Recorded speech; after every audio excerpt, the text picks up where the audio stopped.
Mukutare aka yi ne. Yawa dama Zainab tana son ku wata magana. Magana wacce magana kuma? Magana kan zancen auren ku. Kan auren mu.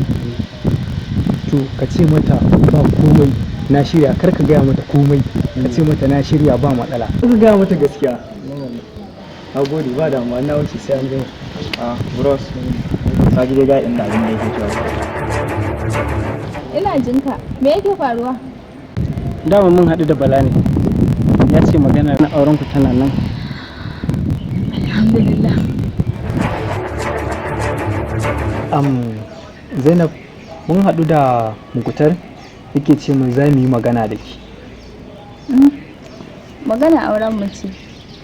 Daman babana ya ce min zan ci gaba da karatu. Na ce masa ni aure nake so. To yanzu magana ce ta taso. Kaga yanzu kawai sai ka fito. To a gaskiya maganar aurena da ke za ta ɗan yi wahala.